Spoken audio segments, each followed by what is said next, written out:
So we're here really to talk about looking after yourself during this really very, very difficult time for all of us. And one of the things I'll say at the outset is if you're not somewhat anxious and somewhat worried about things, then there's something very wrong. We have to, as human beings, be anxious in certain circumstances, and this is an appropriate circumstance to be anxious.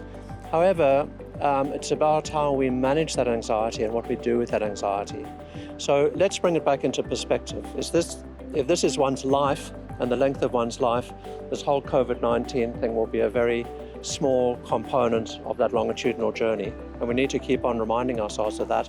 Of course, it's a very painful and unpleasant phase for a lot of people, and I feel particularly sympathetic to people who, have either lost loved ones or have lost their jobs during this. But things will come back, and we know also in the breadth of humankind, there have been pandemics which have come and gone. So these things will pass. Our job is to maintain our integrity, to keep doing what we're doing as professionals, to model good behavior as good citizens. The other thing is to think about what you actually can do and what you can't do anything about.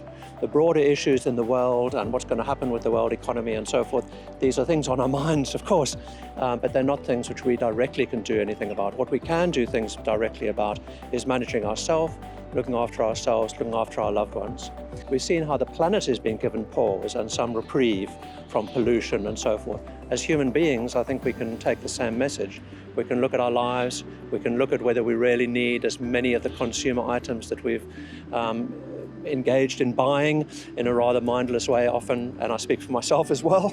Also looking at how we just conduct ourselves and how we do really value the things which are most important to us, which are other human beings, and embracing that notion of ourselves and really putting emphasis on that. So there's a great opportunity.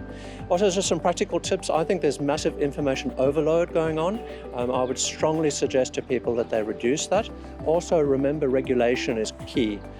Especially now working from home and so forth, you really have to keep regular routines. Getting up in the morning, having a shower, getting dressed, but also then scheduling things. So scheduling times when you're doing your work and your work contact, scheduling nice things. When I came back from overseas, so I had 2 weeks when I was confined to 4 walls, and I built into my day looking at one of the really good BBC documentaries on the history of the world. It was very instructive because it showed me that in the history of the world there's been pandemics which have come and gone, so that was a bit reassuring in some sense.